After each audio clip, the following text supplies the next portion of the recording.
Hallelujah. യേശുവെ നന്ദി, യേശുവെ ആരാധന.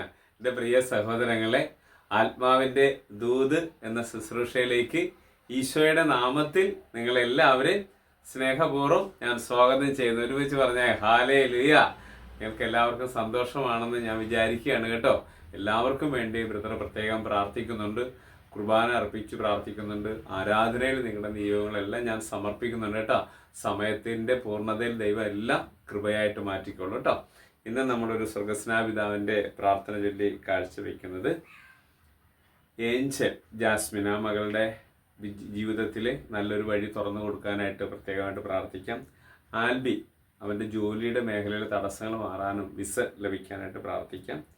മഞ്ജുവിൻ്റെ പരീക്ഷ വിജയത്തിന് വേണ്ടി പ്രാർത്ഥിക്കാം.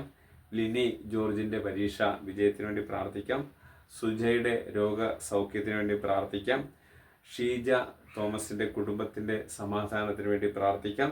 ഇത്രയും പേരുടെ നിയോഗങ്ങളാണ് ഇന്ന് നമ്മൾ പ്രത്യേകമായിട്ട് പ്രാർത്ഥിക്കുന്നത്. അതോടൊപ്പം തന്നെ ഈ യൂട്യൂബ് ചാനലിനെ സ്നേഹിക്കുകയും അതോടൊപ്പം തന്നെ ദൈവത്തെ സ്നേഹിക്കുക, ഈ ഭാവിയായി എന്നെ സ്നേഹിക്കുന്ന നിങ്ങൾക്ക് എല്ലാവർക്കും വേണ്ടി പ്രാർത്ഥിക്കുന്നു.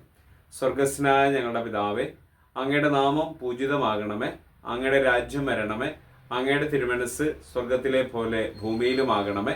അന്നു വേണ്ടുന്ന ആഹാരം ഇന്ന് ഞങ്ങൾക്ക് തരണമേ.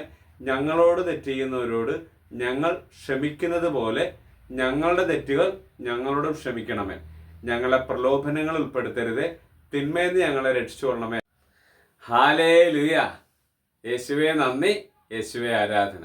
ഇന്ന് നമ്മൾ ധ്യാനിക്കുന്ന വചനഭാഗം പത്രോസ്ലീഹ എഴുതിയ 1-ാമത്തെ ലേഖനം 3-ാം അധ്യായം 10-ാം തിരുവചനം. ജീവിതത്തെ സ്നേഹിക്കുകയും നല്ല ദിവസങ്ങൾ കാണാൻ ആഗ്രഹിക്കുകയും ചെയ്യുന്നവൻ തിന്മയിൽ നിന്ന് തൻ്റെ നാവിനെയും വ്യാജം പറയുന്നതിൽ നിന്ന് തൻ്റെ അധരങ്ങളെ നിയന്ത്രിക്കട്ടെ. ഹാലേലൂയ. യേശുവേ നന്ദി, യേശുവേ ആരാധന. എൻ്റെ പ്രിയ സഹോദരങ്ങളെ, ഇന്ന് ഈ വചനം നമ്മളോട് പറയുന്ന 2 കാര്യങ്ങളാണ്. ഒന്ന്, ജീവിതത്തെ സ്നേഹിക്കുക. നല്ല ദിവസങ്ങൾ കാണാൻ ആഗ്രഹിക്കുന്നവൻ തൻ്റെ നാവിനെ നിയന്ത്രിക്കട്ടെ. വ്യാജം പറയുന്നതിൽ നിന്ന് തൻ്റെ അധരങ്ങളെയും നിയന്ത്രിക്കട്ടെ. ഒന്ന് ആലോചിച്ച് നോക്കിയേ. ഈ 2 കാര്യങ്ങളാണ് പലപ്പോഴും നമ്മുടെ ജീവിതത്തിന് തടസ്സമാണെന്നല്ലേ ശ്ലീഹ നമ്മളെ പഠിപ്പിക്കുന്നത്. പത്രോസ്ലീഹ പറയുന്നത് എന്തെന്നാണ്? ജീവിതത്തിൻ്റെ നല്ല നിമിഷങ്ങൾ കാണാൻ നിങ്ങൾ ആഗ്രഹിക്കുന്നുണ്ടെങ്കിൽ തിന്മയെന്ന് തൻ്റെ നാവിനെ നിയന്ത്രിക്കണം, തൻ്റെ അധരങ്ങളെ നിയന്ത്രിക്കണം. ഈ 2 കാര്യങ്ങളും ചെയ്താൽ ജീവിതത്തിൽ സന്തോഷവും സമാധാനവും ഉണ്ടാവും. ഈ നിമിഷങ്ങളിൽ ഈ ടോക്ക് കണ്ട് പ്രാർത്ഥിക്കുന്ന നിങ്ങളെല്ലാവരും ഓർത്ത് ഈശോയോട് ഞാൻ നന്ദി പറഞ്ഞ് പ്രാർത്ഥിക്കുന്നു. അതോടൊപ്പം തന്നെ നമ്മൾ ആമുഖത്തിൽ നിയോഗം സമർപ്പിച്ചിരിക്കുന്ന ഓരോ മക്കളെയും അവരുടെ ജീവിതത്തിൽ വലിയ സമൃദ്ധിയും അഭിവൃദ്ധിയും ഉണ്ടാകട്ടെ എന്ന് പ്രാർത്ഥിക്കുന്നു. പരീക്ഷകളിൽ ഉന്നതമായ വിജയം കൊടുത്ത് അവർ അനുഗ്രഹിക്കണമേ എന്ന് പ്രാർത്ഥിക്കുന്നു. ജോലി മേഖലയിൽ തടസ്സമുള്ള മക്കളുടെ തടസ്സങ്ങൾ യേശു നാമത്തിൽ നീങ്ങട്ടെ എന്ന് പ്രാർത്ഥിക്കുന്നു. വിസ തടസ്സങ്ങൾ യേശുവിൻ്റെ നാമത്തിൽ നീങ്ങിപ്പോട്ടെ എന്ന് പ്രാർത്ഥിക്കുന്നു. ശരീരത്തിൽ രോഗസൗഖ്യത്തിന് വേണ്ടി പ്രാർത്ഥിക്കുന്ന മക്കളുടെ യേശു നാമത്തിൽ സൗഖ്യം സംഭവിക്കട്ടെ എന്ന് പ്രാർത്ഥിക്കുന്നു. കുടുംബ സമാധാനത്തിന് വേണ്ടി പ്രാർത്ഥിക്കുന്ന കുടുംബങ്ങളിൽ സമാധാനത്തിൻ്റെ അരുവി യേശുവിൻ്റെ നാമത്തിൽ വന്ന് നിറയട്ടെ എന്ന് പ്രാർത്ഥിക്കുന്നു.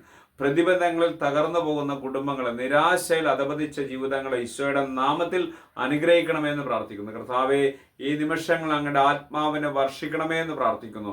അങ്ങയുടെ പരിശുദ്ധാത്മാവിൻ്റെ ശക്തി അയച്ച് കുടുംബങ്ങളെ, ജീവിതങ്ങളെ അവിടുന്ന് ഇപ്പോൾ തന്നെ സമാധാനത്തിൽ അയക്കണമേ എന്ന് പ്രാർത്ഥിക്കുന്നു.